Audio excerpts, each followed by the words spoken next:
Okay, and this is where we left off last week. Chapter 10. The Pinchian Garden. Clifford, except for Phoebe's more active instigation, would ordinarily have yielded to the torpor which had crept all through his modes of being, and which sluggishly counselled him to sit in his morning chair till eventide. But the girl seldom failed to propose a removal to the garden, where Uncle Venner and the Dagger Typist had made such repairs on the roof of the ruinous arbour, or summer house, that it was now a sufficient shelter from sunshine and casual showers. The hop-vine, too, had begun to grow luxuriantly over the sides of the little edifice, and made an interior of verdant seclusion, with innumerable peeps and glimpses into the wider solitude of the garden.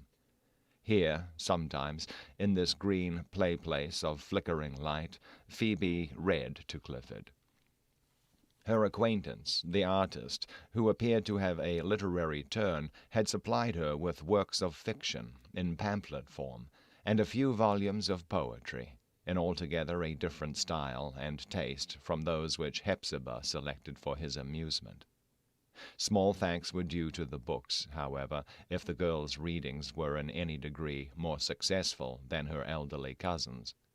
Phoebe's voice had always a pretty music in it, and could either enliven Clifford by its sparkle and gaiety of tone, or soothe him by a continued flow of pebbly and brook-like cadences. But the fictions, in which the country girl, unused to works of that nature, often became deeply absorbed, interested her But the fictions, in which the country girl, unused to works of that nature, often became deeply absorbed, interested her strange auditor very little, or not at all. Pictures of life, scenes of passion or sentiment, wit, humour, and pathos were all thrown away, or worse than thrown away, on Clifford, either because he lacked an experience by which to test their truth, or because his own griefs were a touchstone of reality that few feigned emotions could withstand. When Phoebe broke into a peal of merry laughter at what she read, he would now and then laugh for sympathy, but oftener respond with a troubled, questioning look. If a tear, a maiden's sunshiny tear over imaginary woe, dropped upon some melancholy page, Clifford either took it as a token of actual calamity, or else grew peevish and angrily motioned her to close the volume. And wisely, too. Is not the world sad enough, in genuine earnest, without making a pastime of mock sorrows? With poetry it was rather better. He delighted in the swell and subsidence of the rhythm, and the happily recurring rhyme. Nor was Clifford incapable of feeling the sentiment of poetry, not perhaps where it was highest or deepest, but where it was most flitting and ethereal. It was impossible to foretell in what exquisite verse the awakening spell might lurk, but on raising her eyes from the page to Clifford's face, Phoebe would be made aware, by the light breaking through it, that a more delicate intelligence than her own had caught a lambent flame from what she read. One glow of this kind, however, was often the precursor of gloom for many hours afterward, because when the glow left him, he seemed conscious of a missing sense and power, and groped about for them, as if a blind man should go seeking his lost eyesight. It pleased him more, and was better for his inward welfare, that Phoebe should talk, and make passing occurrences vivid to his mind by her accompanying description and remarks. The life of the garden offered topics enough for such discourse as suited Clifford best. He never failed to inquire what flowers had bloomed since yesterday. His feeling for flowers was very exquisite, and seemed not so much a taste as an emotion. He was fond of sitting with one in his hand, intently observing it, and looking from its petals into Phoebe's face, as if the garden flower were the sister of the household maiden. Not merely was there a delight in the flower's perfume, or pleasure in its beautiful form, and the delicacy or brightness of its hue, but Clifford's enjoyment was accompanied with a perception of life, character, and individuality that made him love these blossoms of the garden as if they were endowed with sentiment and intelligence. This affection and sympathy for flowers is almost exclusively a woman's trait. Men, if endowed with it by nature, soon lose, forget, and learn to despise it in their contact with coarser things than flowers. Clifford, too, had long forgotten it, but found it again now as he slowly revived from the chill torpor of his life. It is wonderful how many pleasant incidents continually came to pass in that secluded garden spot when once Phoebe had set herself to look for them. She had seen or heard a bee there on the first day of her acquaintance with the place. And often, almost continually indeed, since then, the bees kept coming thither, heaven knows why, or by what pertinacious desire, for far-fetched sweets, when, no doubt, there were broad clover fields, and all kinds of garden growth much nearer home than this.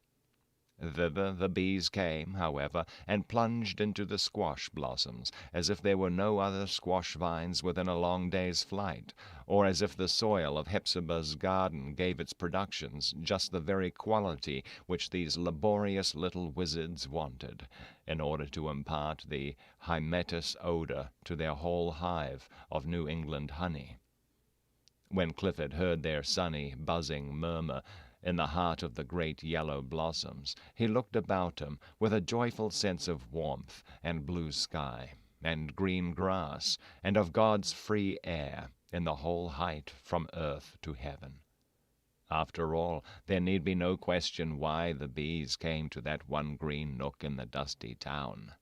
God sent them thither to gladden our poor Clifford. They brought the rich summer with them, in requital of a little honey. When the bean vines began to flower on the poles, there was one particular variety which bore a vivid scarlet blossom. The Dagger typist had found these beans in a garret over one of the Seven Gables, treasured up in an old chest of drawers by some horticultural Pinchian of days gone by, who doubtless meant to sow them the next summer, but was himself first sown in death's garden ground. By way of testing whether there were still a living germ in such ancient seeds, Holgrave had planted some of them, and the result of his experiment was a splendid row of bean vines, clambering early to the full height of the poles, and arraying them from top to bottom in a spiral profusion of red blossoms. And ever since the unfolding of the first bud, a multitude of hummingbirds had been attracted thither. At times it seemed as if for every one of the 100 blossoms there was one of these tiniest fowls of the air, a thumb's bigness of burnished plumage, hovering and vibrating about the bean-poles. It was with indescribable interest, and even more than childish delight, that Clifford watched the humming birds. He used to thrust his head softly out of the arbor to see them the better, all the while, too, motioning Phoebe to be quiet, and snatching glimpses of the smile upon her face, so as to heap his enjoyment up the higher with her sympathy. He had not merely grown young. He was a child again. Hepzibah, whenever she happened to witness one of these fits of miniature enthusiasm, would shake her head, with a strange mingling of the mother and sister, and of pleasure and sadness in her aspect. She said that it had always been thus with Clifford when the humming-birds came, always from his babyhood, and that his delight in them had been one of the earliest tokens by which he showed his love for beautiful things. And it was a wonderful coincidence, the good lady thought, that the artist should have planted these scarlet-flowering beans, which the humming-bird sought far and wide, and which had not grown in the Pinchian garden before for 40 years, on the very summer of Clifford's return. Then would the tears stand in poor Hepzibah's eyes, or overflow them with a too abundant gush, so that she was fain to betake herself into some corner, lest Clifford should espy her agitation. Indeed, all the enjoyments of this period were provocative of tears. Coming so late as it did, it was a kind of Indian summer, with a mist in its balmiest sunshine, and decay and death in its gaudiest delight. The more Clifford seemed to taste the happiness of a child, the sadder was the difference to be recognized. With a mysterious and terrible past which had annihilated his memory, and a blank future before him, he had only this visionary and impalpable now, which, if you once look closely at it, is nothing. He himself, as was perceptible by many symptoms, lay darkly behind his pleasure, and knew it to be a baby play, which he was to toy and trifle with, instead of thoroughly believing. Clifford saw, it may be, in the mirror of his deeper consciousness, that he was an example and representative of that great class of people whom an inexplicable providence is continually putting at cross-purposes with the world, breaking what seems its own promise in their nature, withholding their proper food, and setting poison before them for a banquet, and thus, when it might so easily, as one would think, have been adjusted otherwise, making their existence a strangeness, a solitude, and torment. All his life long he had been learning how to be wretched, as one learns a foreign tongue, and now, with the lesson thoroughly by heart, he could with difficulty comprehend his little airy happiness. Frequently there was a dim shadow of doubt in his eyes. "Take my hand, Phoebe," he would say, "and pinch it hard with your little fingers. Give me a rose that I may press its thorns, and prove myself awake by the sharp touch of pain." Evidently he desired this prick of a trifling anguish in order to assure himself, by that quality which he best knew to be real, that the garden, and the 7 weather-beaten gables, and Hepzibah's scowl, and Phoebe's smile, were real likewise. Without this signet in his flesh, he could have attributed no more substance to them than to the empty confusion of imaginary scenes with which he had fed his spirit, until even that poor sustenance was exhausted. The author needs great faith in his reader's sympathy, else he must hesitate to give details so minute, and incidents apparently so trifling, as are essential to make up the idea of this garden life. It was the Eden of a thunder-smitten Adam, who had fled for refuge thither, out of the same dreary and perilous wilderness into which the original Adam was expelled.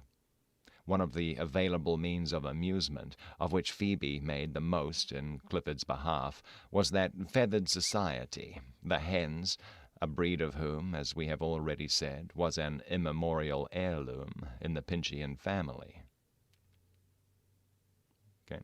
In compliance with a whim of Clifford, as it troubled him to see them in confinement, they had been set at liberty, and now roamed at will about the garden, doing some little mischief, but hindered from escape by buildings on 3 sides, and the difficult peaks of a wooden fence on the other. They spent much of their abundant leisure on the margin of Maule's Well, which was haunted by a kind of snail, evidently a titbit to their palates, and the brackish water itself, however nauseous to the rest of the world, was so greatly esteemed by these fowls that they might be seen tasting, turning up their heads and smacking their bills, with precisely the air of wine-bibbers round a probationary cask.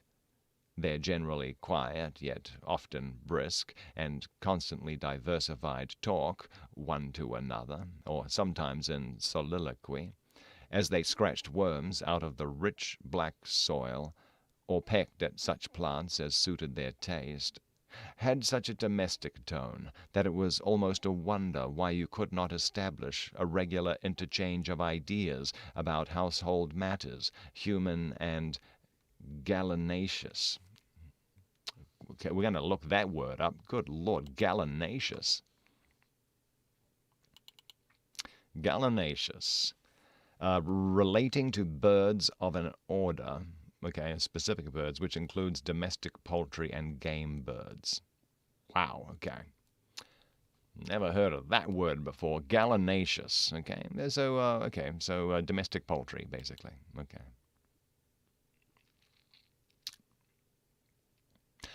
All hens are well worth studying for the piquancy and rich variety of their manners, but by no possibility can there have been other fowls of such odd appearance and deportment as these ancestral ones.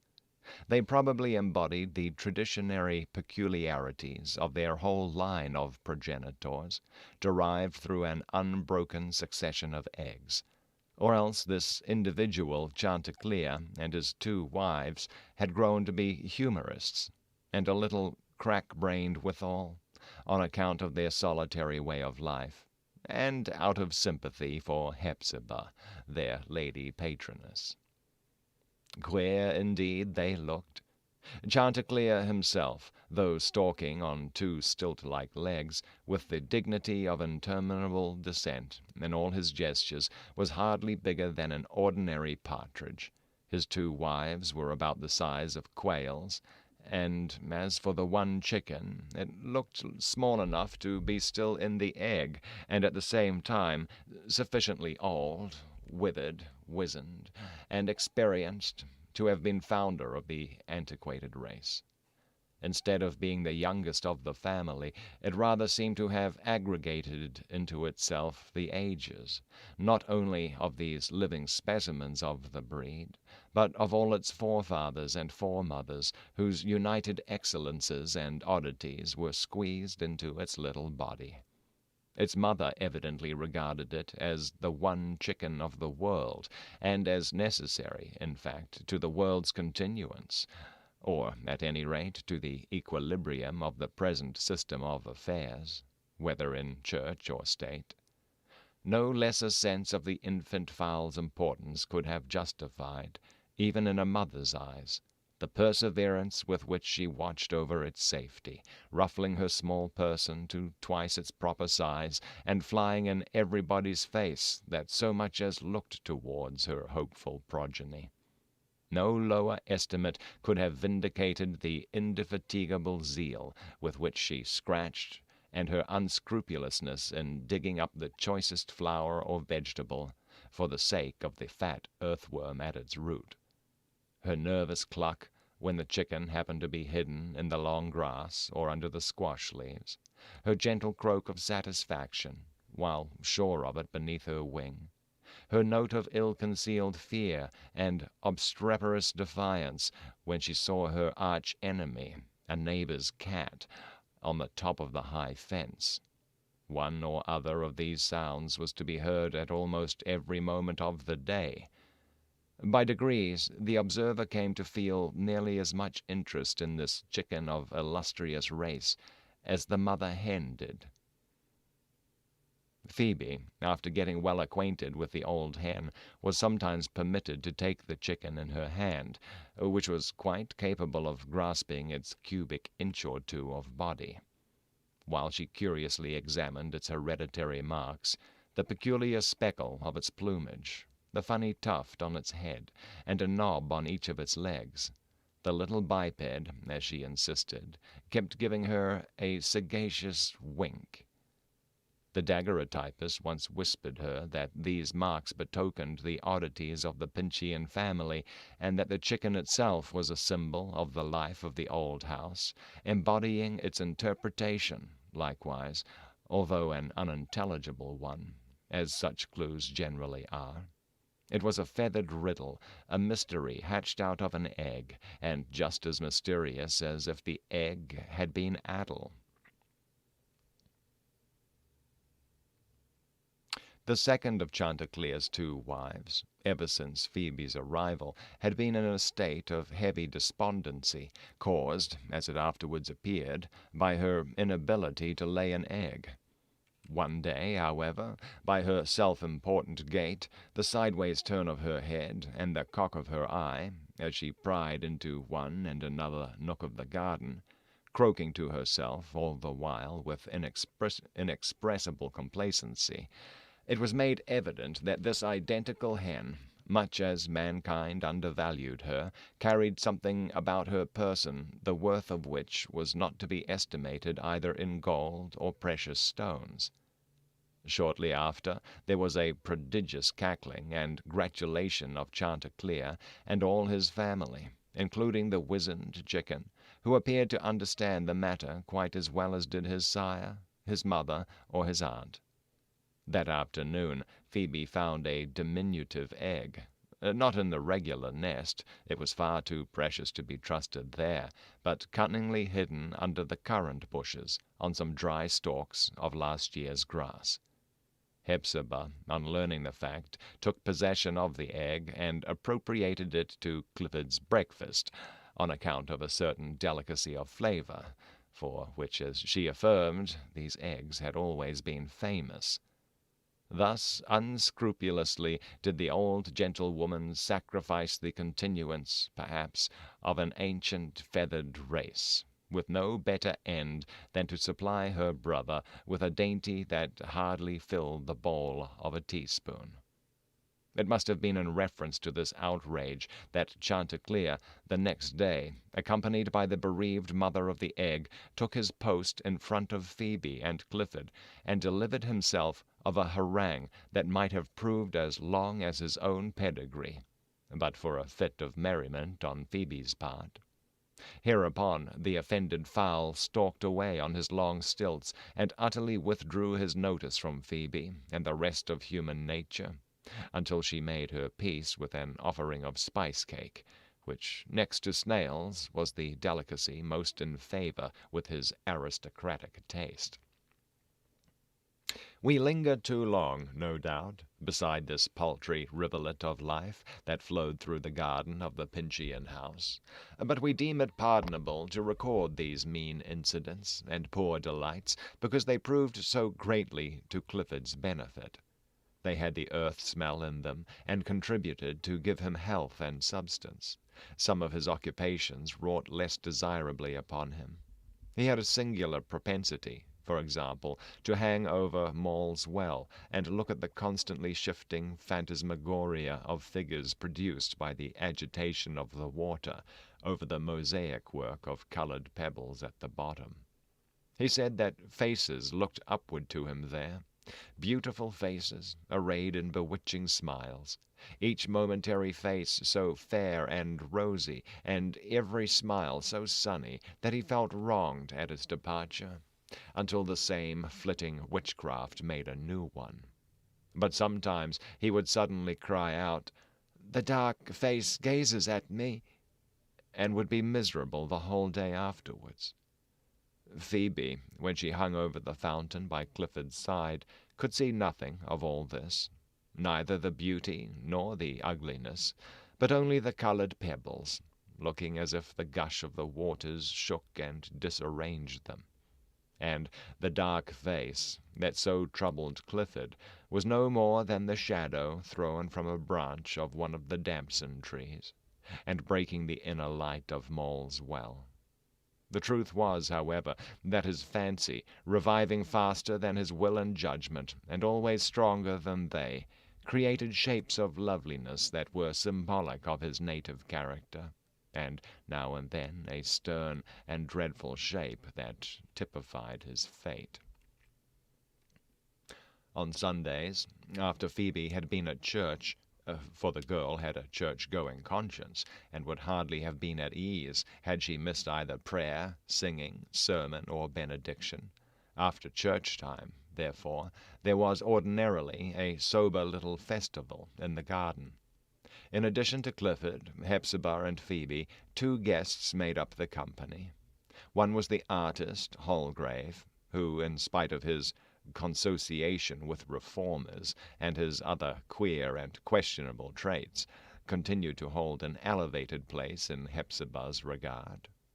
The other, we are almost ashamed to say, was the venerable Uncle Venner, in a clean shirt and a broadcloth coat, more respectable than his ordinary wear, inasmuch as it was neatly patched on each elbow, and might be called an entire garment, except for a slight inequality in the length of its skirts.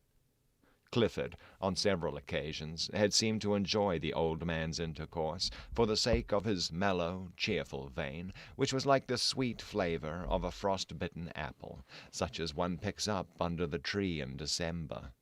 A man at the very lowest point of the social scale was easier and more agreeable for the fallen gentleman to encounter than a person at any of the intermediate degrees. And moreover, as Clifford's young manhood had been lost, he was fond of feeling himself comparatively youthful now, in apposition with the patriarchal age of Uncle Venner. In fact, it was sometimes observable that Clifford half wilfully hid from himself the consciousness of being stricken in years, and cherished visions of an earthly future still before him, visions, however, too indistinctly drawn to be followed by disappointment, though doubtless by depression, when any casual incident or recollection made him sensible of the withered leaf. So this oddly composed little social party used to assemble under the ruinous arbor. Hepzibah, stately as ever at heart, and yielding not an inch of her old gentility, but resting upon it so much the more, as justifying a princess-like condescension, exhibited a not ungraceful hospitality. She talked kindly to the vagrant artist, and took sage counsel, lady as she was, with the wood sawyer. Sawyer? Yeah. She talked kindly to the vagrant artist, and took sage counsel, lady as she was, with the wood sawyer, the messenger of everybody's petty errands, the patched philosopher. And Uncle Venner, who had studied the world at street corners and other posts equally well adapted for just observation, was as ready to give out his wisdom as a town pump to give water. "Miss Hepzibah, ma'am," said he once, after they had all been cheerful together, "I really enjoy these quiet little meetings of a Sabbath afternoon. They are very much like what I expect to have after I retire to my farm." "Uncle Venner," observed Clifford in a drowsy inward tone, "is always talking about his farm, but I have a better scheme for him by and by. We shall see." "Ah, Mr. Clifford Pinchian," said the man of patches, "you may scheme for me as much as you please, but I'm not going to give up this one scheme of my own, even if I never bring it really to pass. It does seem to me that men make a wonderful mistake in trying to heap up property upon property. If I had done so, I should feel as if Providence was not bound to take care of me, and at all events the city wouldn't be. I'm one of those people who think that infinity is big enough for us all, and eternity long enough."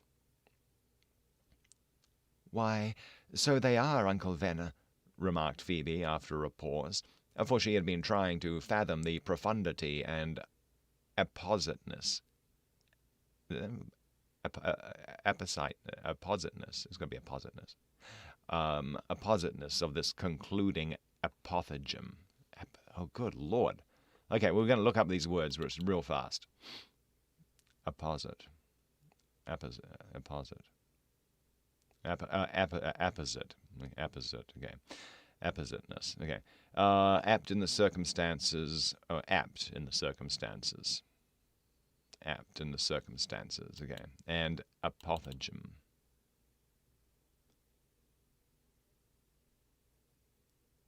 A concise saying or maxim. Okay. Okay, we're going to back up with that. Man, we're finding all kinds of new words today.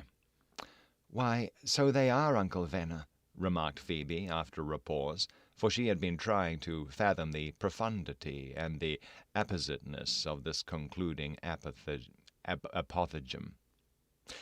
"But for this short life of ours one would like a house and a moderate garden spot of one's own." "Oh, "It appears to me," said the Dagger typist, smiling, "that Uncle Venner has the principles of Fourier at the bottom of his wisdom, only they have not quite so much distinctness in his mind as in that of the systematizing Frenchman." "Oh, come, Phoebe," said Hepzibah, "it is time to bring the currants."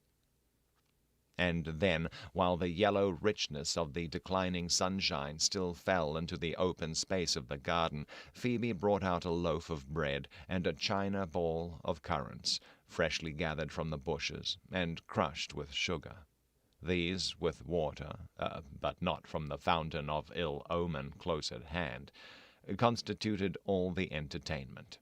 Meanwhile, Holgrave took some pains to establish an intercourse with Clifford, actuated, it might seem, entirely by an impulse of kindliness, in order that the present hour might be cheerfuller than most which the poor recluse had spent, or was destined yet to spend. Nevertheless, in the artist's deep, thoughtful, all-observant eyes, there was now and then an expression not sinister but questionable, as if he had some other interest in the scene than a stranger, a youthful and unconnected adventurer, might be supposed to have. With great mobility of outward mood, however, he applied himself to the task of enlivening the party, and with so much success that even dark-hued Hepzibah threw off one tint of melancholy, and made what shift she could with the remaining portion. Phoebe said to herself, "How pleasant he can be!" As for Uncle Venner, as a mark of friendship and approbation, he readily consented to afford the young man his countenance in the way of his profession, not metaphorically, be it understood, but literally, by allowing a daguerreotype of his face, so familiar to the town, to be exhibited at the entrance of Holgrave's studio. Clifford, as the company partook of their little banquet, grew to be the gayest of them all. Either it was one of those up-quivering flashes of the spirit to which minds in an abnormal state are liable, or else the artist had subtly touched some chord that made musical vibration. Indeed, what with the pleasant summer evening and the sympathy of this little circle of not unkindly souls, it was perhaps natural that a character so susceptible as Clifford's should become animated, and show itself readily responsive to what was said around him. But he gave out his own thoughts, likewise, with an airy and fanciful glow, so that they glistened, as it were, through the arbor, and made their escape among the interstices of the foliage. He had been as cheerful, no doubt, while alone with Phoebe, but never with such tokens of acute, although partial, intelligence. But as the sunlight left the peaks of the Seven Gables, so did the excitement fade out of Clifford's eyes. He gazed vaguely and mournfully about him, as if he missed something precious, and missed it the more drearily for not knowing precisely what it was. "I want my happiness," at last he murmured, hoarsely and indistinctly, hardly shaping out the words. "Many, many years have I waited for it. It is late. It is late. I want my happiness." Alas, poor Clifford, you are old and worn with troubles that ought never to have befallen you. You are partly crazy and partly imbecile, a ruin, a failure, as almost everybody is, though some in less degree or less perceptibly than their fellows. Fate has no happiness in store for you, unless your quiet home in the old family residence with the faithful Hepzibah, and your long summer afternoons with Phoebe, and these Sabbath festivals with Uncle Venner and the daguerreotypist, deserve to be called happiness. Why not? If not the thing itself, it is marvelously like it, and the more so for that ethereal and intangible quality which causes it all to vanish at too close an introspection. Take it, therefore, while you may. Murmur not, question not, but make the most of it.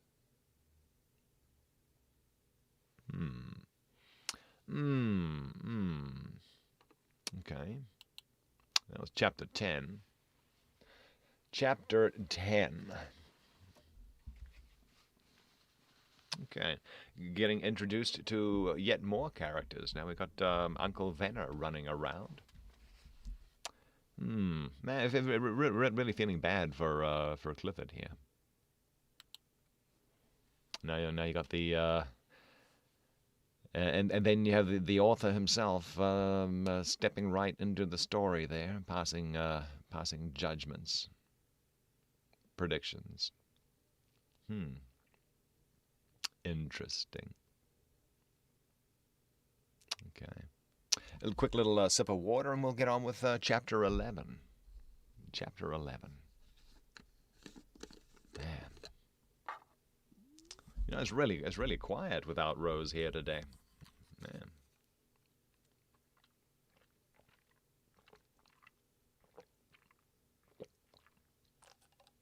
Okay. In we go. Chapter 11.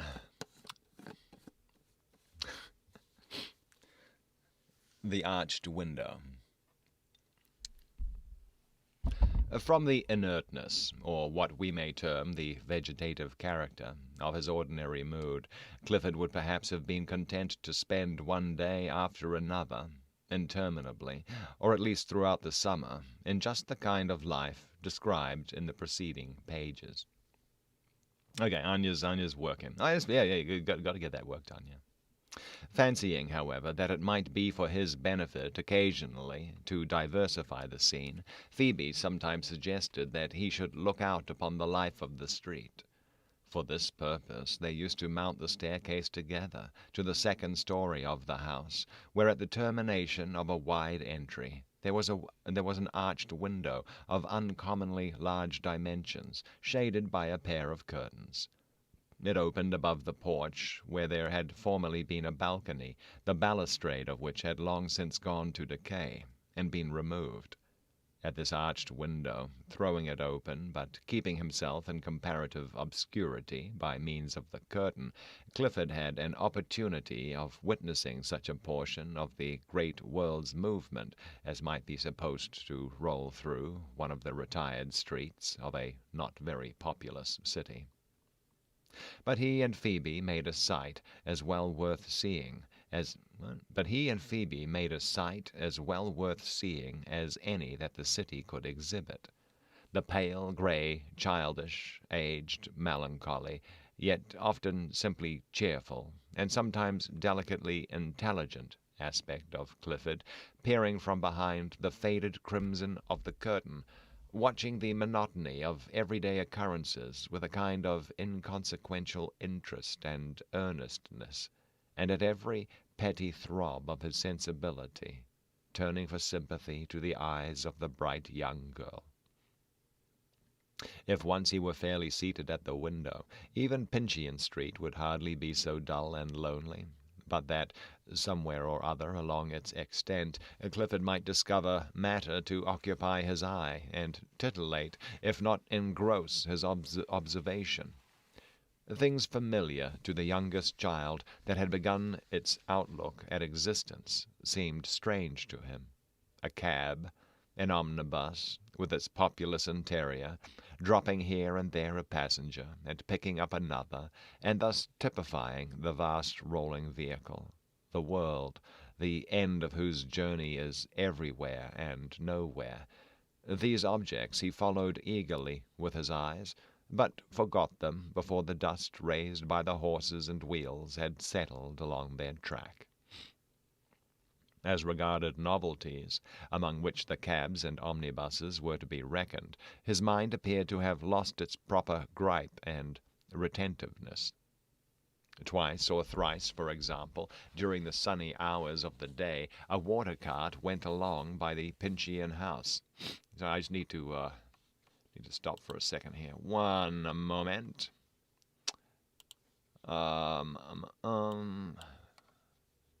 Here we go. Sorry, I just need to blow my nose real fast. One second. Good, great. Yeah, no, I'm definitely coming down with a cold. Oh my lord. Okay. Good gracious. Okay. My apologies. We'll get back to our book. There we go. Man, okay. Boy, man, I don't want to come down with a cold, but here we are. Here we are. Okay. Blip, blip, blip, blip, blip. Oh, here we go. Melissa says I'm not allowed to get sick. Well, I don't think I have any choice in the matter if it happens. But we'll see. We'll see. I'll take an extra special care of myself over the next couple of days. Twice or thrice, for example, during the sunny hours of the day, a water cart went along by the Pinchian house, leaving a broad wake of moistened earth, instead of the white dust that had risen at the lady's lightest footfall. It was like a summer shower, which the city authorities had caught and tamed, and compelled it into the commonest routine of their convenience. With the water cart, Clifford could never grow familiar. It always affected him with just the same surprise as at first.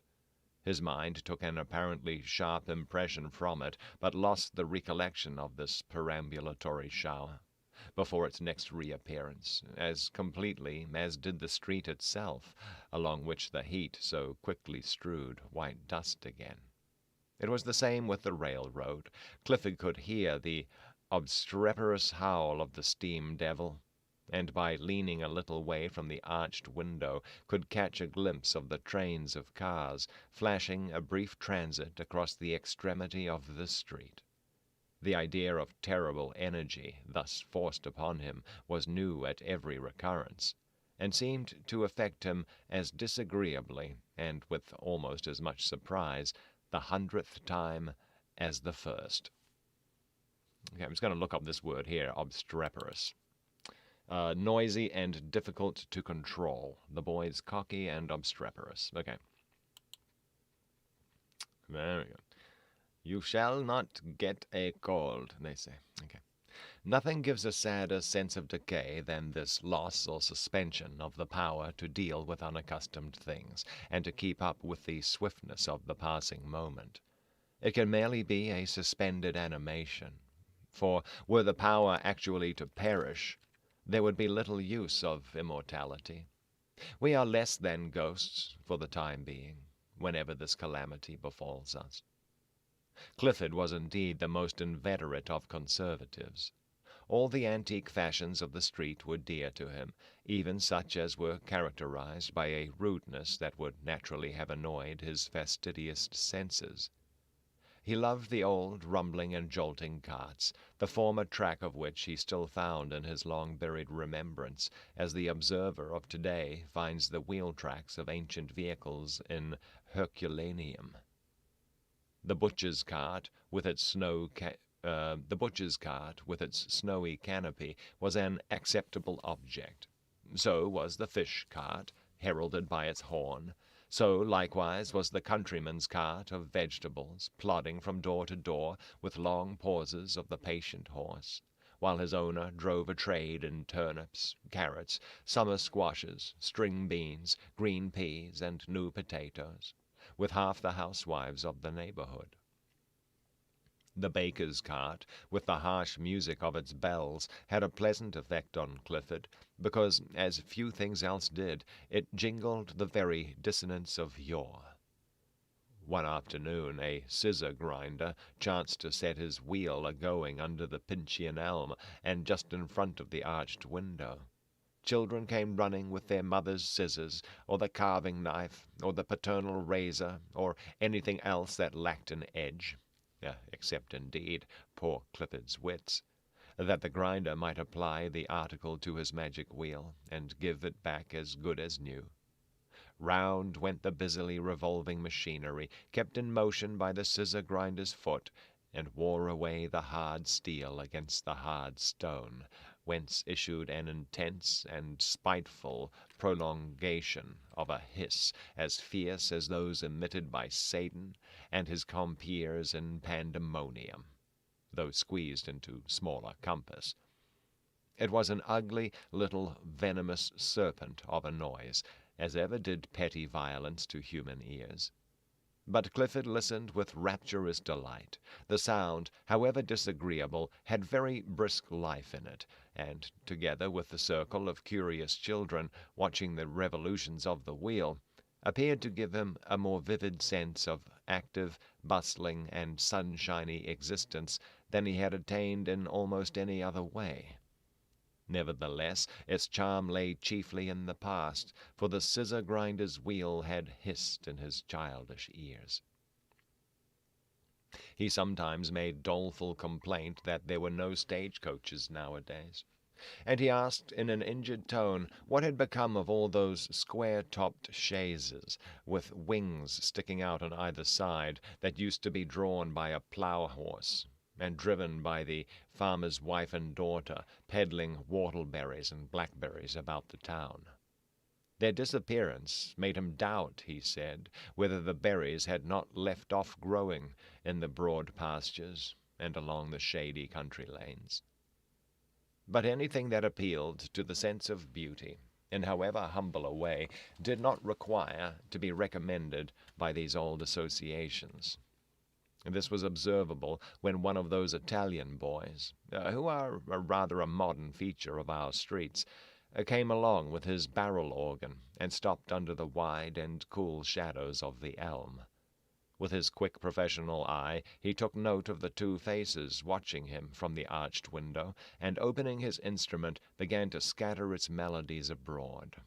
He had a monkey on his shoulder, dressed in a Highland plaid, and to complete the sum of splendid attractions wherewith he presented himself to the public, there was a company of little figures whose sphere and habitation was in the mahogany case of his organ, and whose principle of life was the music which the Italian made it his business to grind out.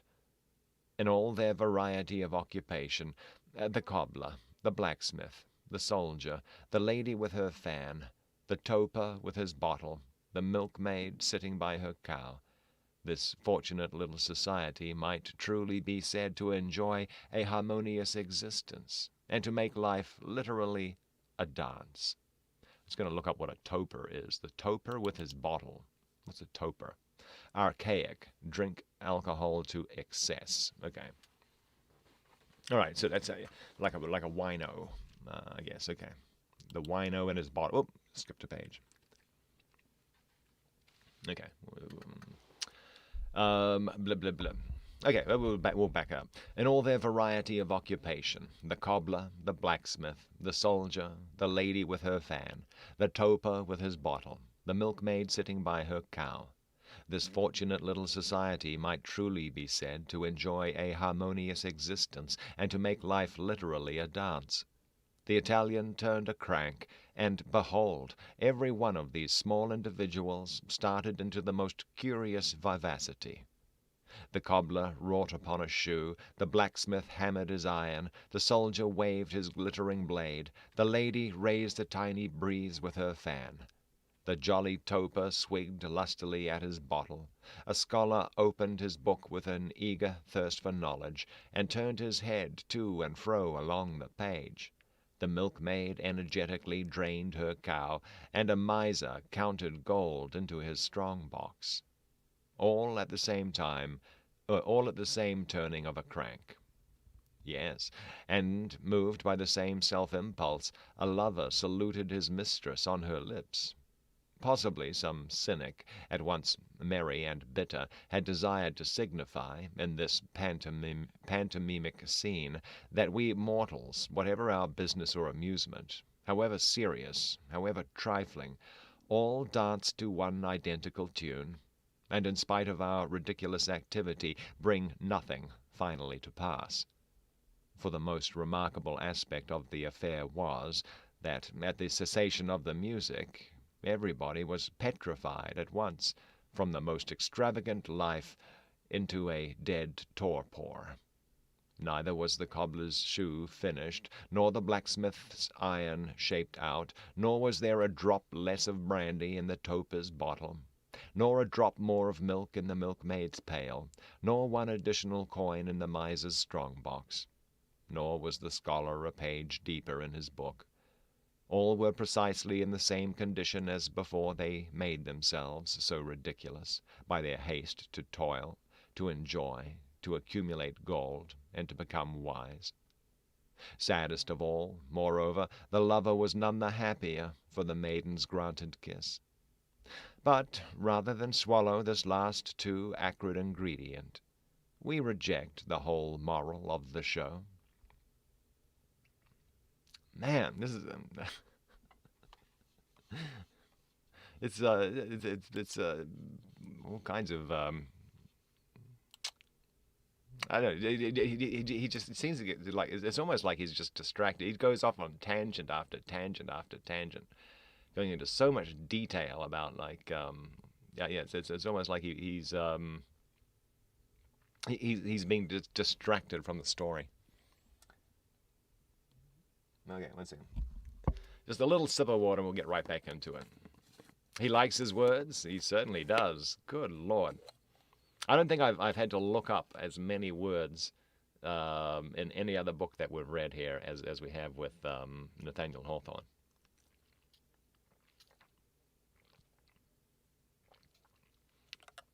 All right.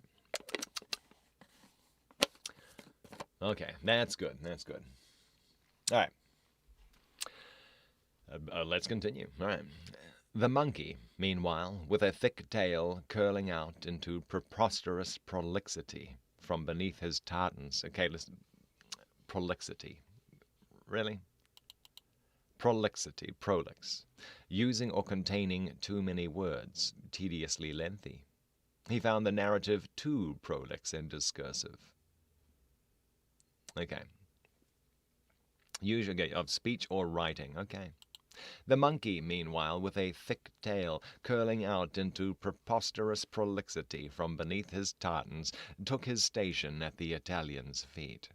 He turned a wrinkled and abominable little visage to every passer-by, and to the circle of children that soon gathered round, and to Hepzibah's shop door.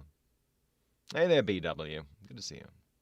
Yes, yeah, that's a very, there's a very, very fancy way of saying it had a long tail, yes. He turned a wrinkled and abominable little visage to every passer-by, and to the circle of children that soon gathered round, and to Hepzibah's shop door, and upward to the arched window, whence Phoebe and Clifford were looking down. Every moment, also, he took off his Highland bonnet, and performed a bow and scrape. Sometimes, moreover, he made personal application to individuals, holding out his small black palm, and otherwise plainly signifying his excessive desire for whatever filthy lucre might happen to be in anybody's pocket. The mean and low, yet strangely manlike expression of his wilted countenance, the prying and crafty glance that showed him ready to gripe at every miserable advantage. That's the second time we've seen the word gripe in there, where I'm pretty sure it's supposed to be grip, unless, can you, because gripe is complaining. Archaic, grasp tightly or clutch. Yeah, so it's, okay, so archaically it can be used, I guess, gripe to grasp tightly or clutch. I'm just going to replace it with grip when we get to it, because it's, I don't know. It's today. It's got a different meaning today.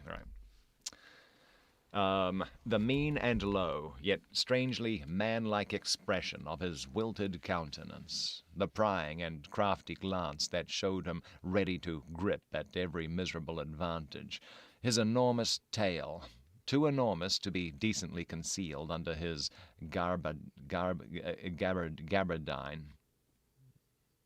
Good. Okay. Man. Gabardine. Okay. Smooth, durable, twill-woven worsted or cotton cloth. Gabardine. Okay.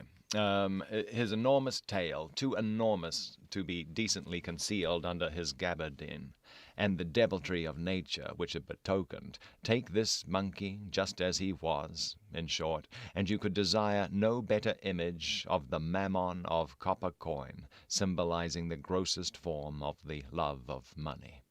Neither was there any possibility of satisfying the covetous little devil. Phoebe threw down a whole handful of cents, which he picked up with joyless eagerness, handed them over to the Italian for safekeeping, and immediately recommenced a series of pantomimic petitions for more. Sticks out from his shirt. That's exactly what it's saying. Man. Yeah, I'm just thinking about all the mentions of barrel organ grinders and their pet monkeys there. I know that always seemed like a very European thing. It just seems a little weird that it's showing up in a town here. Doubtless more that it talks about this particular guy being. Yeah, it said. Yeah, it actually said he was a new immigrant. This Italian with his. Yeah. Okay. All right. Yeah. Okay. Okay. Yeah. So I guess that does make sense. He brought his monkey with him. Doubtless more than one New Englander, or let him be of what country he might, it is as likely to be the case, passed by and threw a look at the monkey and went on, without imagining how nearly his own moral condition was here exemplified. Clifford, however, was a being of another order. He had taken childish delight in the music, and smiled, too, at the figures which it set in motion. But after looking a while at the long-tailed imp, he was so shocked by his horrible ugliness, spiritual as well as physical, that he actually began to shed tears, a weakness which men of merely delicate endowments, and destitute of the fiercer, deeper, and more tragic power of laughter, can hardly avoid, when the worst and meanest aspect of life happens to be presented to them. Pinchian Street was sometimes enlivened by spectacles of more imposing pretensions than the above, and which brought the multitude along with them. With a shivering repugnance at the idea of personal contact with the world, a powerful impulse still seized on Clifford whenever the rush and roar of the human tide grew strongly audible to him. This was made evident one day, when a political procession, with hundreds of flaunting banners and drums, fifes, clarions, and cymbals reverberating between the rows of buildings, marched all through town, and trailed its length of trampling footsteps and most infrequent uproar past the ordinarily quiet house of the Seven Gables. As a mere object of sight, nothing is more deficient in picturesque features than a procession seen in its passage through narrow streets. The spectator feels it to be fool's play when he can distinguish the tedious commonplace of each man's visage, with the perspiration and weary self-importance on it, and the very cut of his pantaloons, and the stiffness or laxity of his shirt-collar, and the dust on the back of his black coat. In order to become majestic, it should be viewed from some vantage point as it rolls its slow and long array through the center of a wide plain, or the stateliest public square of a city. For then, by its remoteness, it melts all the petty personalities of which it is made up into one broad mass of existence, one great life, one collected body of mankind, with a vast homogeneous spirit animating it. But on the other hand, if an impressible person, standing alone over the brink of one of these processions, should behold it, not in its atoms but in its aggregate, as a mighty river of life, massive in its tide, and black with mystery, and out of its depths, calling to the kindred depth within him, then the contiguity would add to the effect. It might so fascinate him that he would hardly be restrained from plunging into the surging stream of human sympathies. So it proved with Clifford. He shuddered, he grew pale, he threw an appealing look at Hepzibah and Phoebe, who were with him at the window.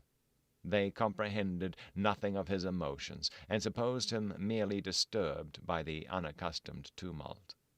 At last, with tremulous limbs, he started up, set his foot on the window-sill, and in an instant more would have been in the unguarded balcony.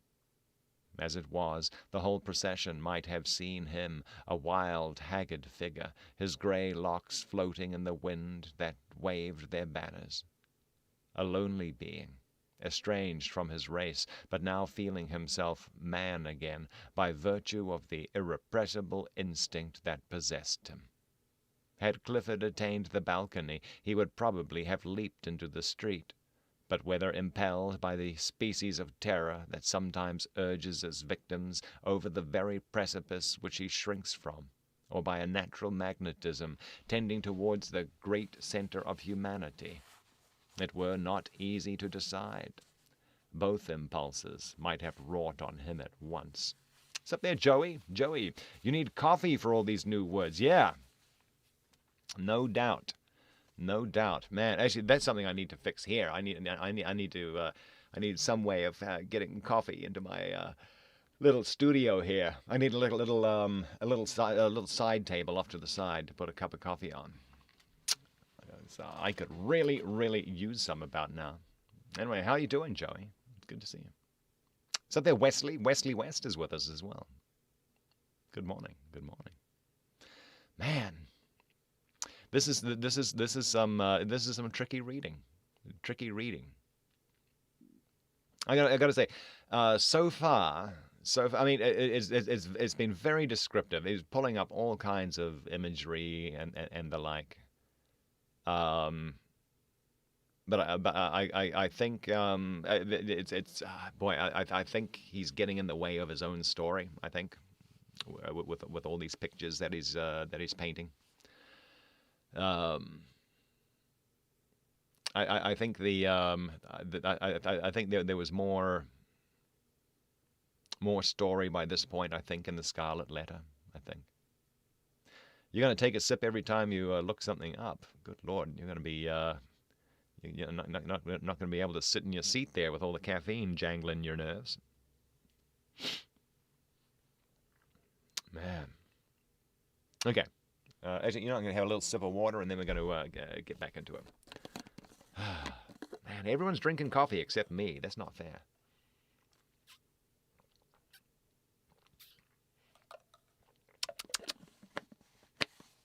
Very good. Okay. But his companions. Melissa's not. Ooh. You got Melissa. Okay, Melissa's not drinking coffee.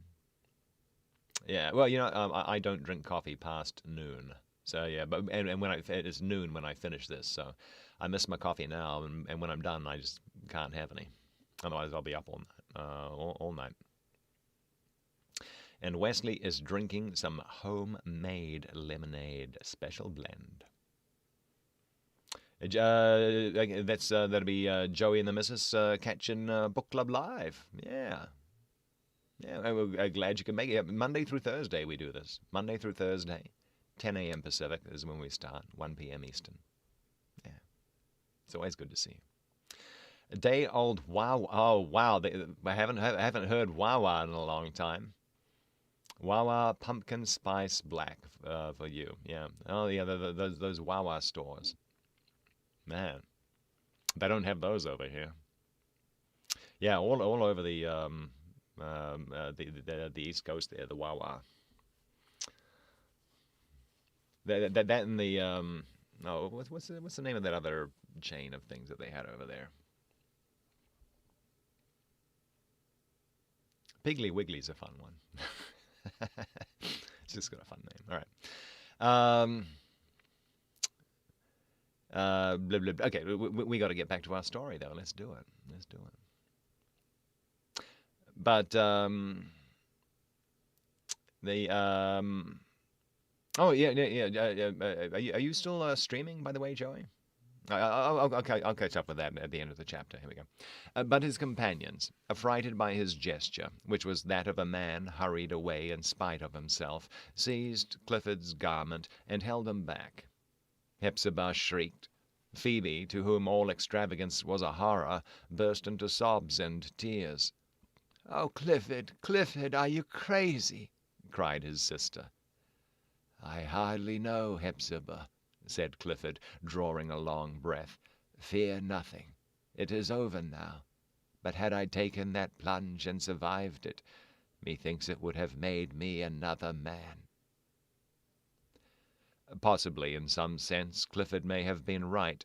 He needed a shock, or perhaps he required to take a deep, deep plunge into the ocean of human life, and to sink down and be covered by its profoundness, and then to emerge sobered and invigorated, restored to the world and to himself. Perhaps, again, he required nothing less than the great final remedy, death.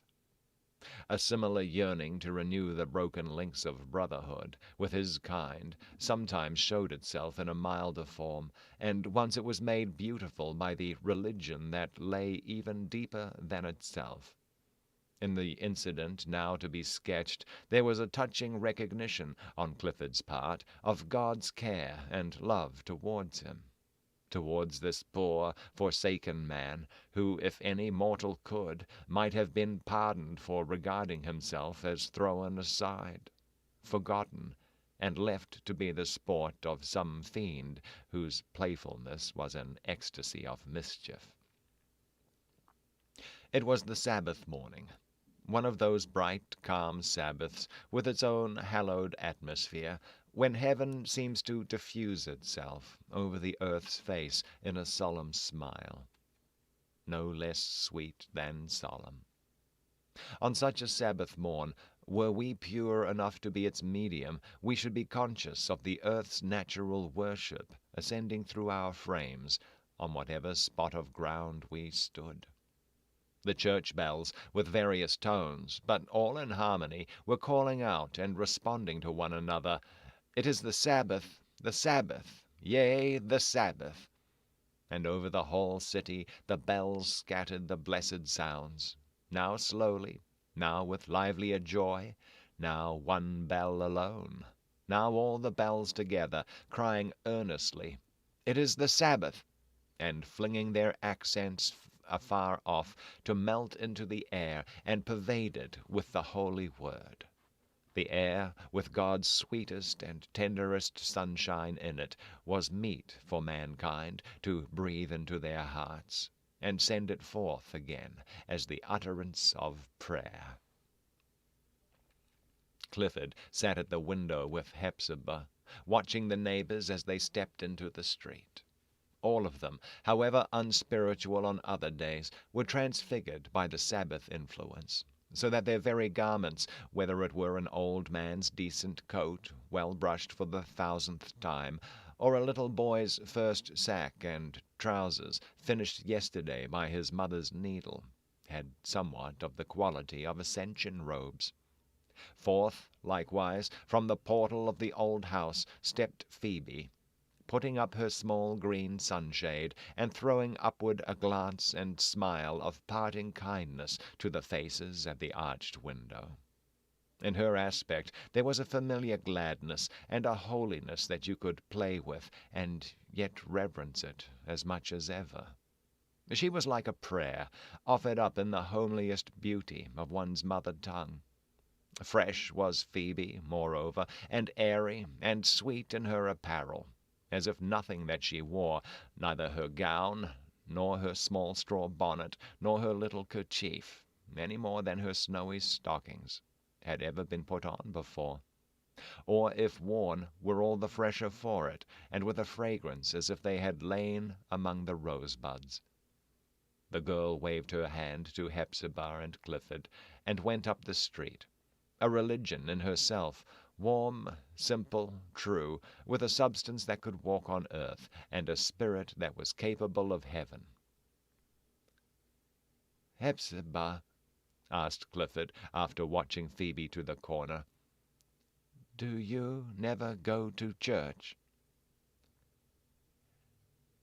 "No, Clifford," she replied, "not these many, many years." "Were I to be there," he rejoined, "it seems to me that I could pray once more, when so many human souls were praying all around me." She looked into Clifford's face, and beheld there a soft, natural effusion, for his heart gushed out, as it were, and ran over at his eyes, in delightful reverence for God, and kindly affection for his human brethren. The emotion communicated itself to Hepzibah. She yearned to take him by the hand, and go and kneel down, they two together, both so long separate from the world, and, as she now recognized, scarcely friends with him above, to kneel down among the people, and be reconciled to God and man at once. "Dear brother," she said earnestly, "let us go. We belong nowhere. We have not a foot of space in any church to kneel upon, but let us go to some place of worship, even if we stand in the broad aisle. Poor and forsaken as we are, some pew door will be opened to us."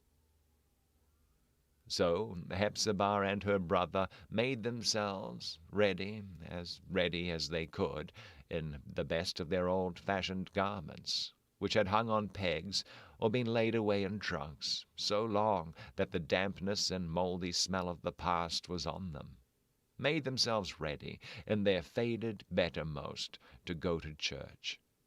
They descended the staircase together, gaunt, sallow Hepzibah, and pale, emaciated, age-stricken Clifford.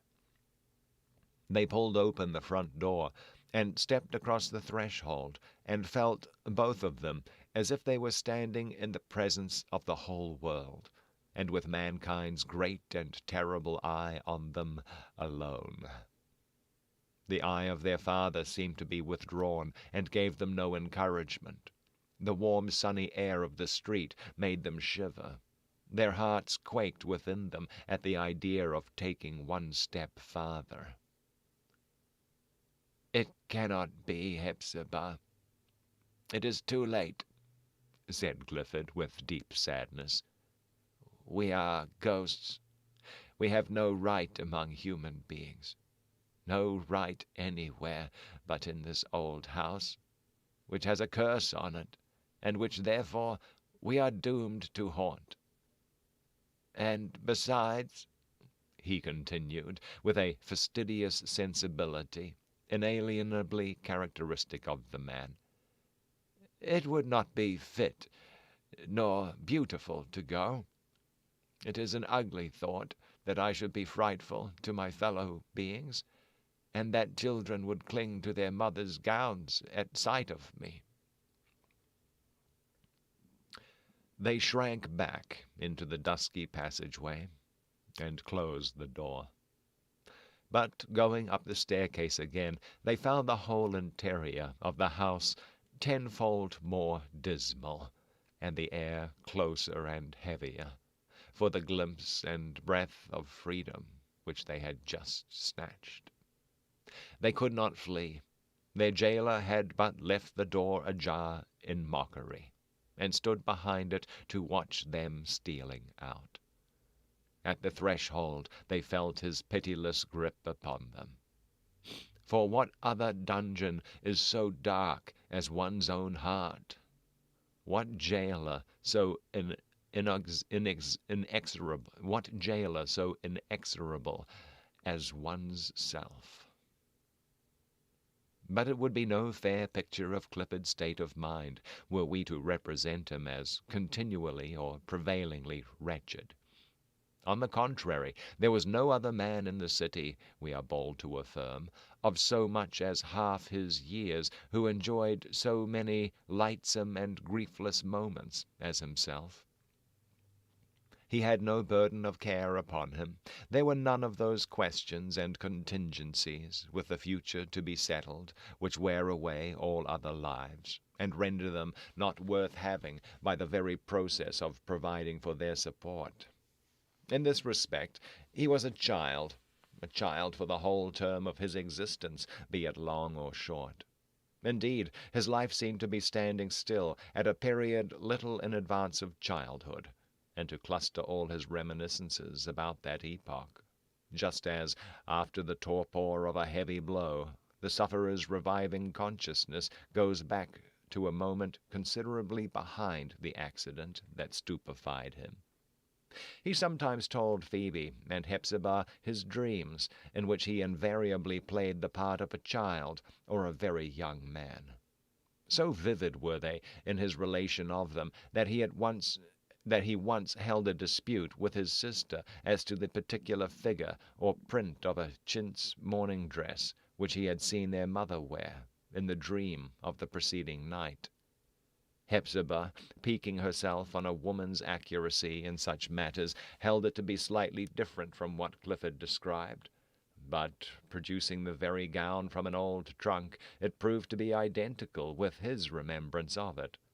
Had Clifford, every time that he emerged out of dreams so lifelike, undergone the torture of transformation from a boy into an old and broken man, the daily recurrence of the shock would have been too much to bear.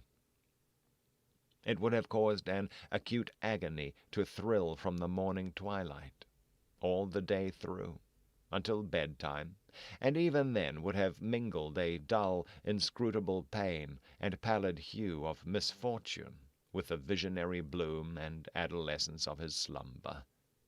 But the nightly moonshine interwove itself with the morning mist, and enveloped him as in a robe, which he hugged about his person, and seldom let realities pierce through.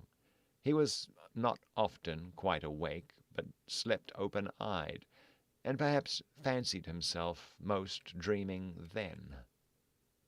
Thus, lingering always so near his childhood, he had sympathies with children, and kept his heart the fresher thereby, like a reservoir into which rivulets were pouring not far from the fountain-head.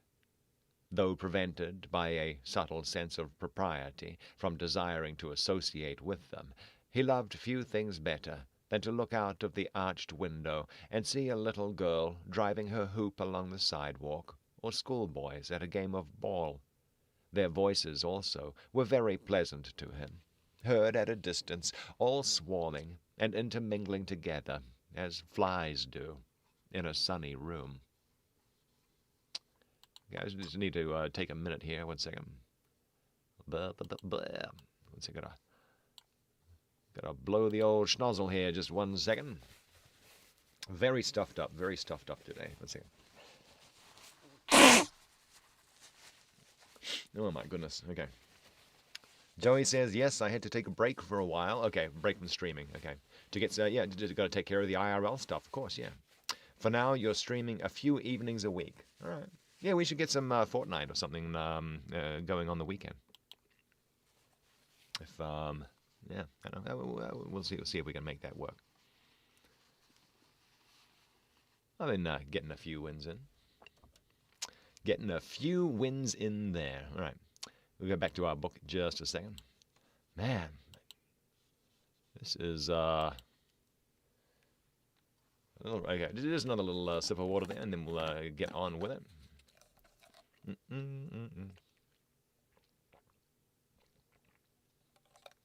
All right. Clifford would, doubtless, have been glad to share their sports. One afternoon he was seized with an irresistible desire to blow soap bubbles, an amusement, as Hepzibah told Phoebe apart, that had been a favorite one with her brother when they were both children. Behold him, therefore, at the arched window with an earthen pipe in his mouth. Behold him with his grey hair and a wan, unreal smile over his countenance, where still hovered a beautiful grace, which his worst enemy must have acknowledged to be spiritual and immortal, since it had survived so long. Behold him scattering airy spheres abroad from the window into the street. Little impalpable worlds were those soap bubbles, with the big world depicted in hues bright as imagination on the nothing of their surface. It was curious to see how the passers-by regarded these brilliant fantasies as they came floating down and made the dull atmosphere imaginative about them.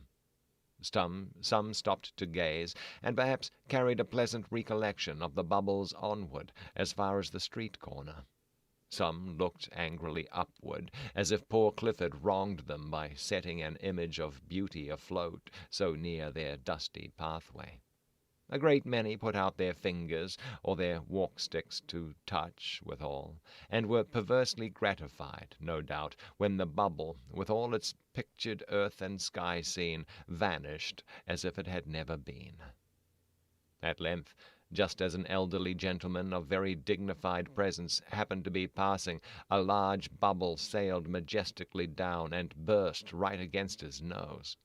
He looked up, at first with a stern, keen glance, which penetrated at once into the obscurity behind the arched window, and then with a smile which might be conceived as diffusing a dog-day sultriness for the space of several yards about him.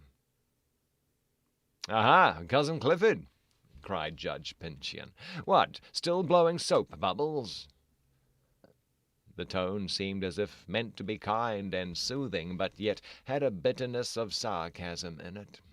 As for Clifford, an absolute palsy of fear came over him. Apart from any definite cause of dread which his past experience might have given him, he felt that native and original horror of the excellent judge which is proper to a weak, delicate, and apprehensive character in the presence of massive strength. Strength is incomprehensible by weakness, and therefore the more terrible. There is no greater bugbear than a strong-willed relative in the circle of his own connections.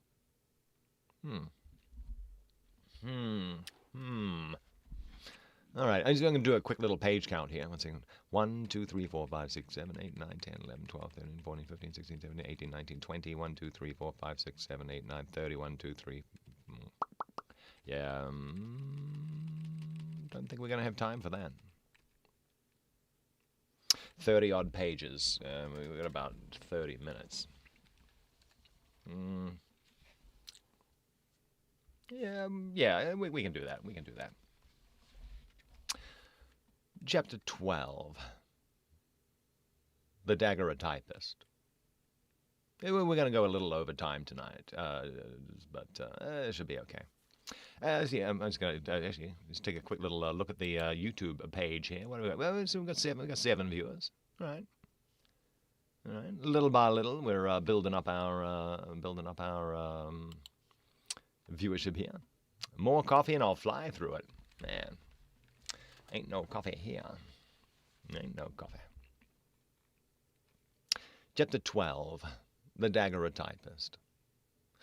It must not be supposed that the life of a personage naturally so active as Phoebe could be wholly confined within the precincts of the old Pinchian house. Oh, there's Shadow. There's Shadow. Does that make 8? It does. It does make 8. There we go. Nice. Good to see you. You woke up. You were up late.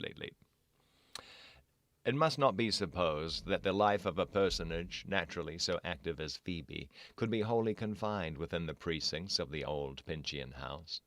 Clifford's demands upon her time were usually satisfied, in those long days, considerably earlier than sunset. Quiet as his daily existence seemed, it nevertheless drained all the resources by which he lived. It was not physical exercise that over-wearied him, for, except that he sometimes wrought a little with a hoe, or paced the garden walk, or, in rainy weather, traversed a large unoccupied room, it was his tendency to remain only too quiescent as regarded any toil of the limbs and muscles.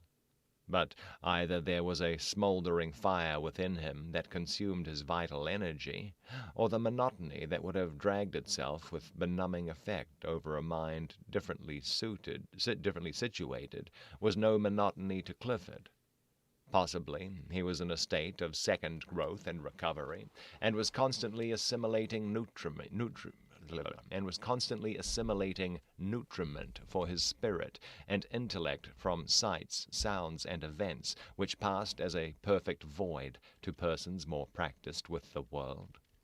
As all is activity and vicissitude to the new mind of a child, so might it be likewise to a mind that had undergone a kind of new creation after its long suspended life. Be the cause what it might, Clifford commonly retired to rest, thoroughly exhausted, while the sunbeams were still melting through his curtain. Man. 2 chapters, almost flawless. Now I just can't get through a paragraph. Good Lord. Deinstitutionalized. Are you talking about Clifford? Be the cause what it might, Clifford commonly required. Be the cause what it might, Clifford commonly retired to rest, thoroughly exhausted, while the sunbeams were still melting through his window curtains, or were thrown with late lustre on the chamber wall. And while he thus slept early, as other children do, and dreamed of childhood, Phoebe was free to follow her own tastes for the remainder of the day and evening. This was a freedom essential to the health even of a character so little susceptible of morbid influences as that of Phoebe. The old house, as we have already said, had both the dry rot and the damp rot in its walls. It was not good to breathe no other atmosphere than that. Hepzibah, though she had her valuable and redeeming traits, had grown to be a kind of lunatic, by imprisoning herself so long in one place, with no other company than a single series of ideas, and but one affection, and one bitter sense of wrong. Clifford, the reader may perhaps imagine, was too inert to operate morally on his fellow creatures, however intimate and exclusive their relations with him. But the sympathy or magnetism among human beings is more subtle and universal than we think. It exists, indeed, among different classes of organized life, and vibrates from one to another.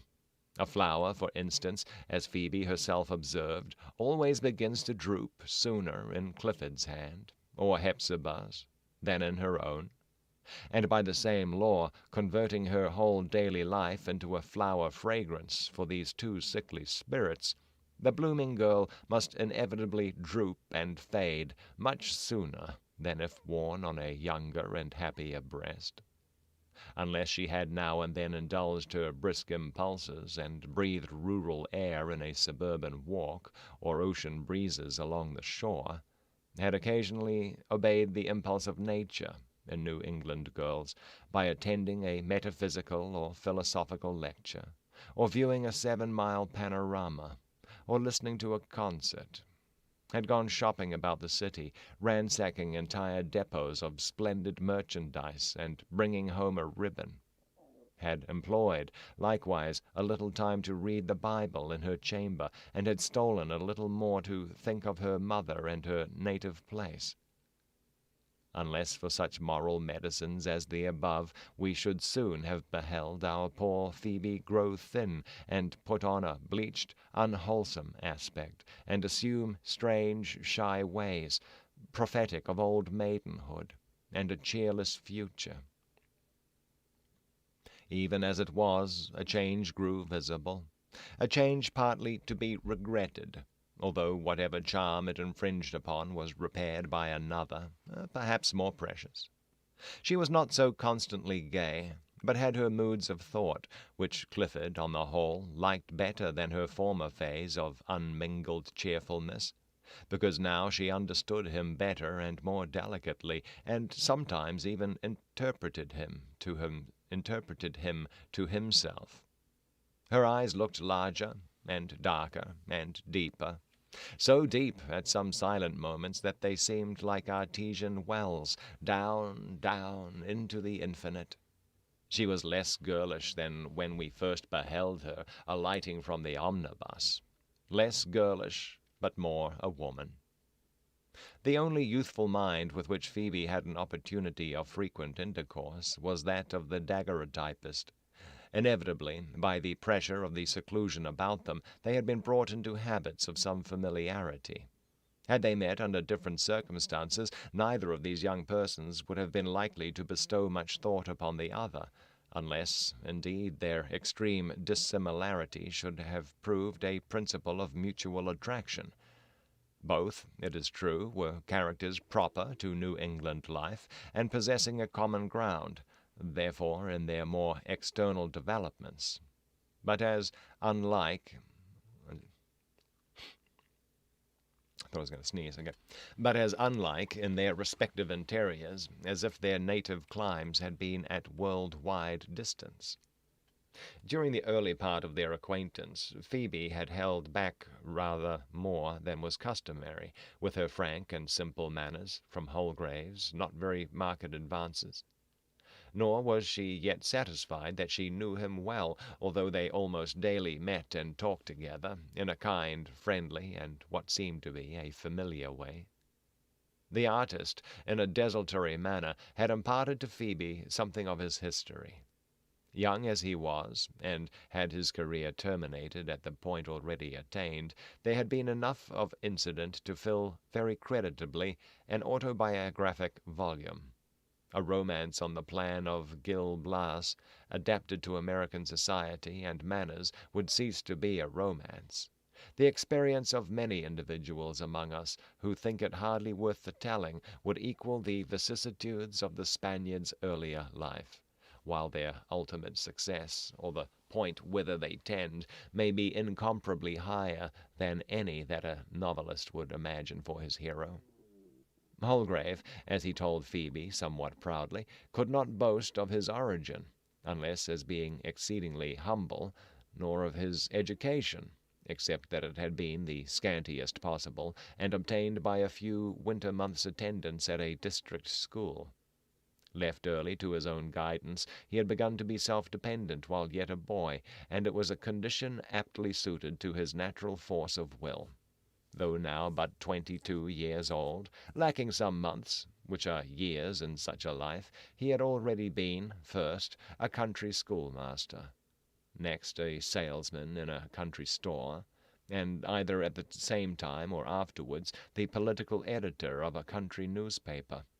He had subsequently traveled New England and the Middle States as a peddler in the employment of a Connecticut manufactory of cologne water and other essences.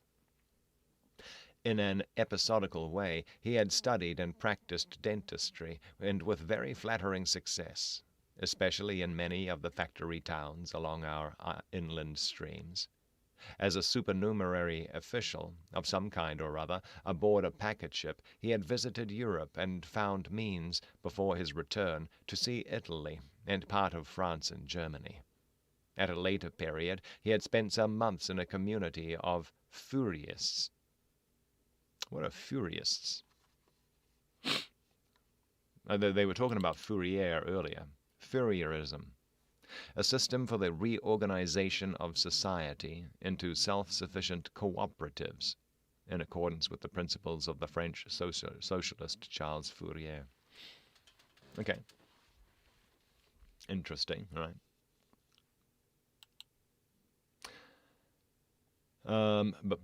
Okay. As a supernumerary official of some kind or other, aboard a packet ship, he had visited Europe and found means, before his return, to see Italy and part of France and Germany.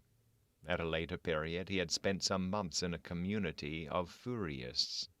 Still more recently, he had been a public lecturer on mesmerism, for which science, as he assured Phoebe, and indeed satisfactorily proved by putting Chanticleer, who happened to be scratching nearby, to sleep, he had very remarkable endowments. Oh boy, okay, I thought I was going to sneeze again. Man, boy oh boy, it sucks on the first day of a cold. Never quite sure what's happening. Okay.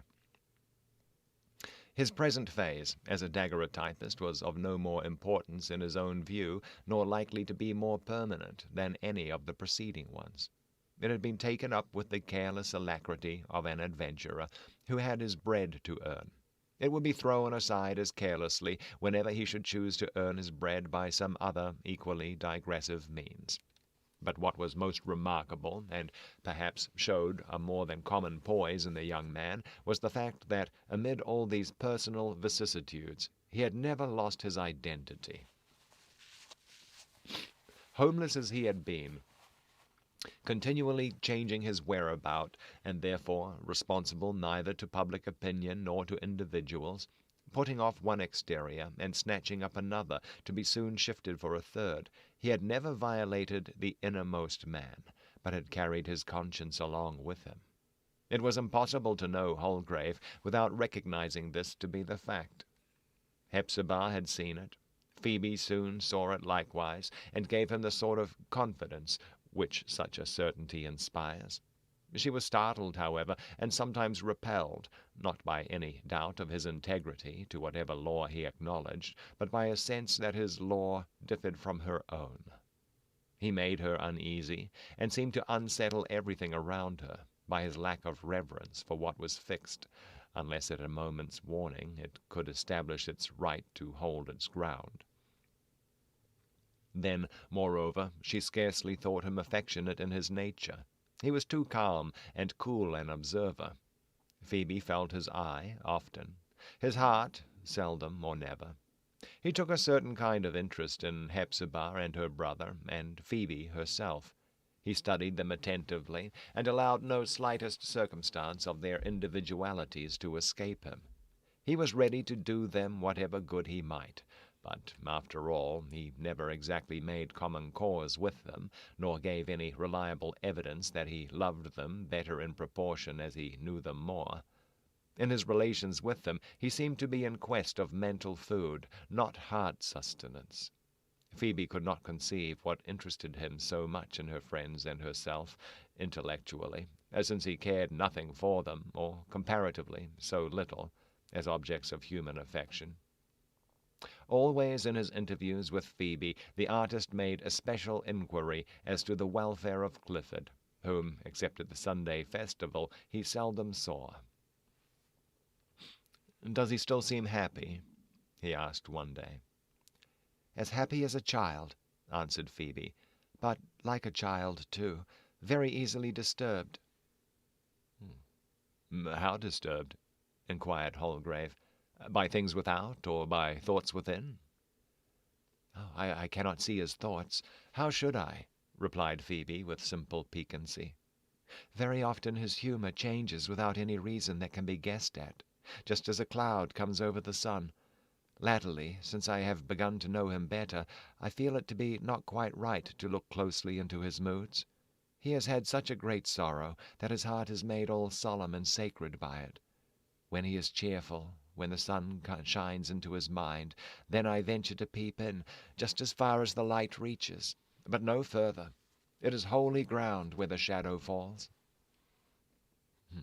"How prettily you express this sentiment," said the artist. "I can understand the feeling, without possessing it. Had I your opportunities, no scruples would prevent me from fathoming Clifford to the full depth of my plummet line." "How strange that you should wish it," remarked Phoebe involuntarily. "What is Cousin Clifford to you?" "Oh, nothing. Of course, nothing," answered Holgrave with a smile. "Only this is such an odd and incomprehensible world. The more I look at it, the more it puzzles me, and I begin to suspect that a man's bewilderment is the measure of his wisdom. Men and women, and children too, are such strange creatures that one can never be certain that he really knows them, nor ever guess what they have been from what he sees them to be now. Judge Pinchian, Clifford, what a complex riddle, a complexity of complexities, do they present. It requires intuitive sympathy, like a young girl's, to solve it. A mere observer like myself, who never have any intuitions, and am at best only subtle and acute, is pretty certain to go astray." The artist now turned the conversation to themes less dark than that which they had touched upon. Phoebe and he were young together, nor had Holgrave, in his premature experience of life, wasted entirely that beautiful spirit of youth, which, gushing forth from one small heart and fancy, may diffuse itself over the universe, making it all as bright as on the first day of creation. Man's own youth is the world's youth. At least he feels as if it were, and imagines that the earth's granite substance is something not yet hardened, and which he can mold into whatever shape he likes. So it was with Holgrave. He could talk sagely about the world's old age, but never actually believed what he said. He was a young man still, and therefore looked upon the world, that grey-bearded and wrinkled profligate, decrepit, without being venerable. Profligate, one second. Looking this up, profligate. Recklessly extravagant or wasteful in the use of resources, profligate. Again. That grey-bearded and wrinkled profligate, decrepit without being venerable, as a tender stripling, capable of being improved into all that it ought to be, but scarcely yet had shown the remotest promise of becoming. Hey there, Lightning, good to see you, man. He had that sense or inward prophecy which a young man had better never have been. What? He had that sense or inward prophecy which a young man had better never have been born than not to have. And a mature man had better die at once than utterly to relinquish, that we are not doomed to creep on forever in the old bad way, but that this very now there are the harbingers abroad of a golden era to be accomplished in his own lifetime.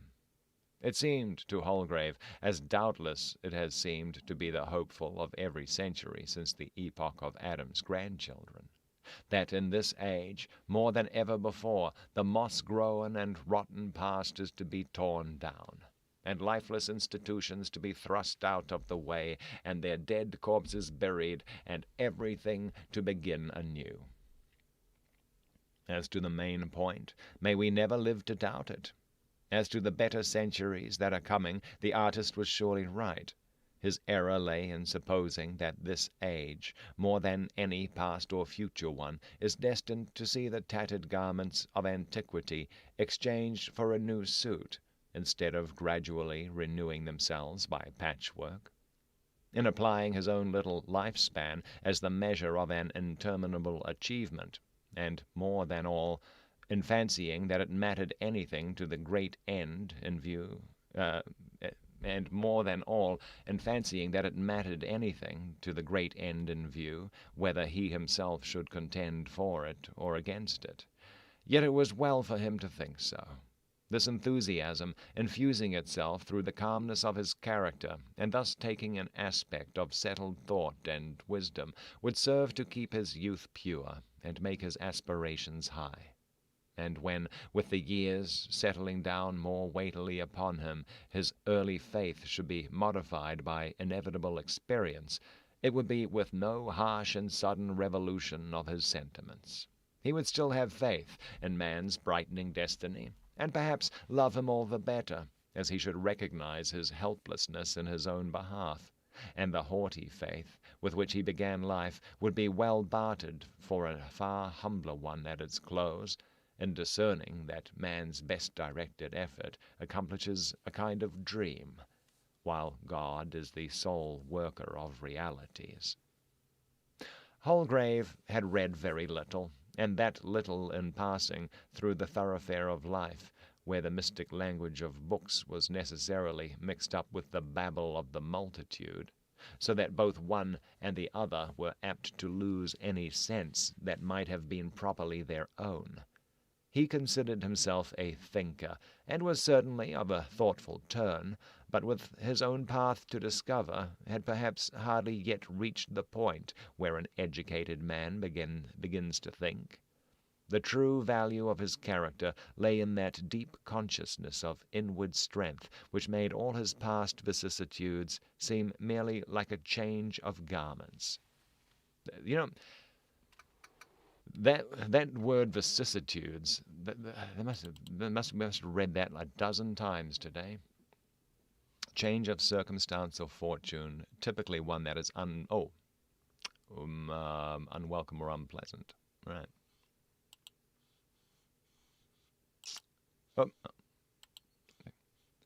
Vicissitudes, okay. The true value of his character lay in that deep consciousness of inward strength, which made all his past vicissitudes seem merely like a change of garments. In that enthusiasm, so quiet that he scarcely knew of its existence, but which gave a warmth to everything that he laid his hand on. In that personal ambition, hidden from his own as well as other eyes, among his more general impulses, but in which lurked a certain efficacy that might solidify him from a theorist into the champion of some practicable cause. Altogether, in his culture and want of culture, in his crude, wild, and misty philosophy, and the practical experience that counteracted some of its tendencies, in his magnanimous zeal for man's welfare, and his recklessness of whatever the ages had established in man's behalf, in his faith and in his infidelity, in what he had and in what he lacked, the artist might fitly enough stand forth as the representative of many compeers in his native land. Man! His career it would be difficult to prefigure. There appeared to be qualities in Holgrave, such as, in a country where everything is free to the hand that can grasp it, could hardly fail to put out some of the world's prize. Blah, blah, blah. Okay, starting that one again. His career it would be difficult to prefigure. There appeared to be qualities in Holgrave, such as, in a country where everything is free to the hand that can grasp it, could hardly fail to put some of the world's prizes within his reach. But these matters are delightfully uncertain.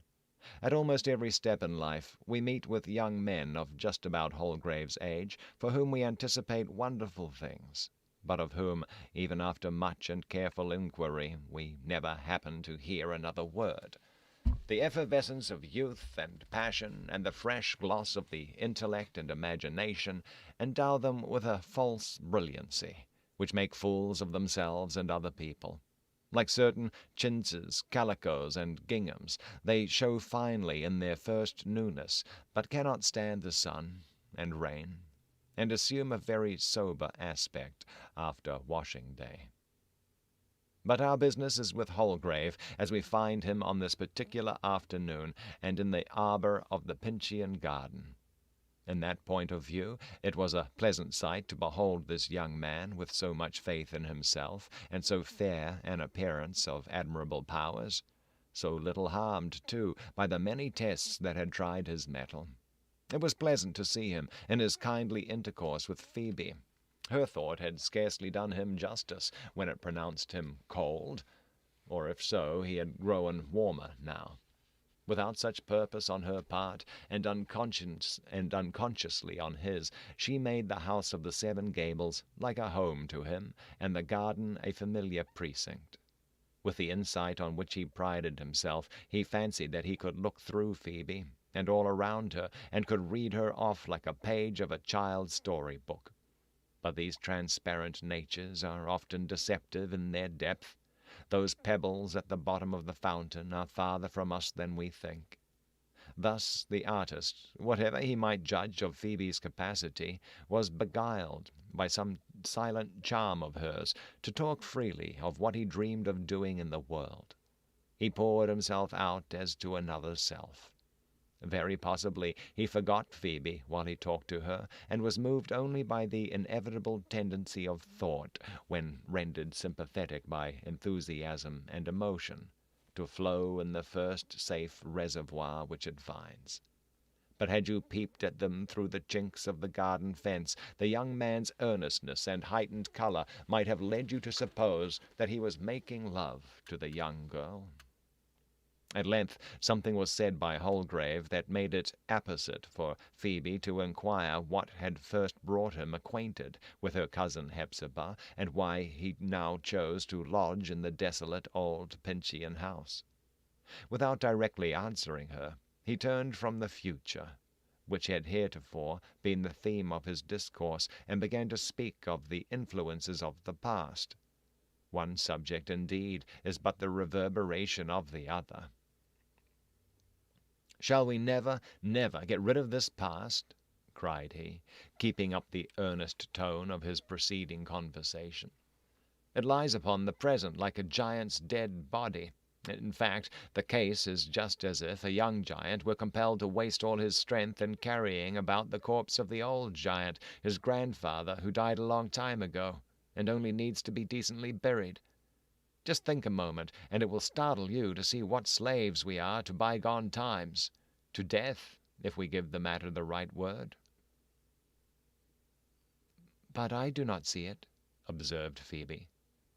For example, then, continued Holgrave, a dead man, if he happens to have made a will, disposes of wealth no longer his own, or if he dies intestate, it is distributed in accordance with the notions of men much longer dead than he.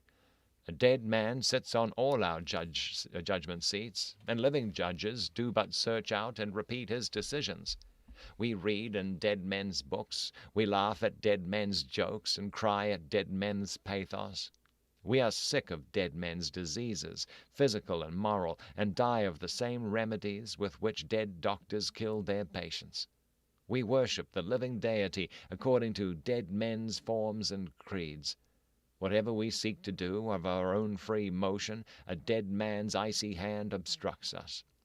Turn our eyes to what point we may, a dead man's white, imitigable,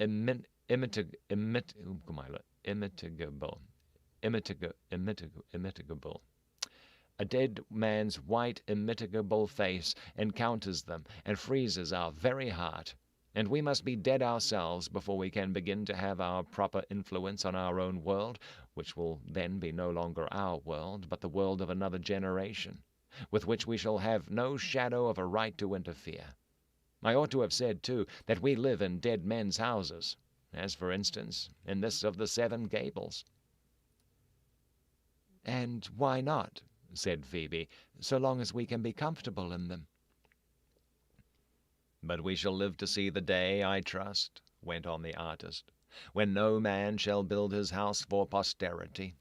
Why should he? He might just as reasonably order a durable suit of clothes, leather or gutta-percha, or whatever else lasts longest, so that his great-grandchildren should have the benefit of them, and cut precisely the same figure in the world that he himself does. If each generation were allowed and expected to build its own houses, that simple change, comparatively unimportant in itself, would imply almost every reform which society is now suffering for. I doubt whether even our public edifices, our capitals, state houses, courthouses, city hall, and churches ought to be built of such permanent materials as stone or brick. It were better they should crumble to ruin once in 20 years or thereabouts, as a hint to the people to examine into and reform the institutions which they symbolize. How you hate everything old, said Phoebe in dismay. It makes me dizzy to think of such a shifting world. Well, I certainly love nothing mouldy, answered Holgrave. Now, this old Pinchian house, is it a wholesome place to live in, with its black shingles and the green moss that shows how damp they are? Its dark, low-studded rooms, its grime and sordidness, which are the crystallization on its walls of the human breath that has been drawn and exhaled here in discontent and anguish. The house ought to be purified with fire, purified till only its ashes remain. Then why do you live in it? Asked Phoebe, a little piqued. Oh, I am pursuing my studies here. Not in my books, however, replied Holgrave. The house, in my view, is expressive of that odious and abominable past, with all its bad influences, against which I have just been declaiming. I dwell in it for a while, that I may know the better how to hate it. By the by, did you ever hear the story of Maul, the wizard, and what happened between him and your immeasurably great-grandfather? Yes, indeed, said Phoebe. I heard it long ago from my father, and 2 or 3 times from my cousin Hepzibah, in the month that I have been here. She seems to think that all the calamities of the Pinchians began from that quarrel with the wizard, as you call him. And you, Mr. Holgrave, look as if you thought so too. How singular that you should believe what is so very absurd, when you reject many things that are a great deal worthier of credit. I do believe it, said the artist seriously. Not as a superstition, however, but as proved by unquestionable facts, and as exemplifying a theory. Now see, under those 7 Gables, at which we now look up, and which old Colonel Pinchian meant to be the house of his descendants, in prosperity and happiness, down to an epoch far beyond the present, under that roof, through a portion of 3 centuries, there has been perpetual remorse of conscience, a constantly defeated hope, strife amongst kindred, various misery, a strange form of death, dark suspicion, unspeakable disgrace, all or most of which calamity I have the means of tracing to the old Puritan's inordinate desire to plant and endow a family. To plant a family! This idea is at the bottom of most of the wrong and mischief which men do. The truth is that once in every half-century, at longest, a family should be merged into the great obscure mass of humanity, and forget all about its ancestors. Human blood, in order to keep its freshness, should run in hidden streams, as the water of an aqueduct is conveyed in subterranean pipes. In the family existence of these Pinchians, for instance, forgive me, Phoebe, but I cannot think of you as one of them. In their brief New England pedigree, there has been time enough to infect them all with one kind of lunacy or another. "You speak very unceremoniously of my kindred," said Phoebe, debating with herself whether she ought to take offence. "I speak true thoughts to a true mind," answered Holgrave, with a vehemence which Phoebe had not before witnessed in him. "The truth is as I say. Furthermore, the original perpetrator and father of this mischief appears to have perpetuated himself, and still walks the street, at least his very image in mind and body, with the fairest prospect of transmitting to posterity as rich and as wretched an inheritance as he has received. Do you remember the daguerreotype and its resemblance to the old portrait?" "How strangely in earnest you are!" exclaimed Phoebe, looking at him with surprise and perplexity, half alarmed and partly inclined to laugh.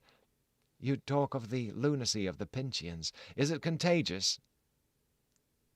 "I understand you," said the artist, colouring and laughing. "I believe I am a little mad.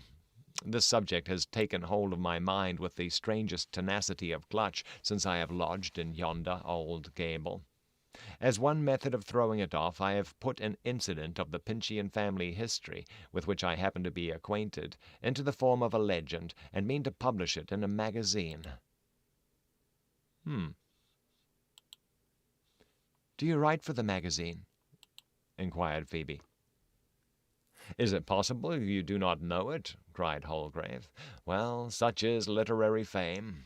Yes, Miss Phoebe Pinchian. Among the multitude of my marvelous gifts I have that of writing stories, and my name is figured, I can assure you, on the covers of Graham and Godey, making as respectable an appearance, for aught I could see, as any of the canonized bread roll with which it was associated.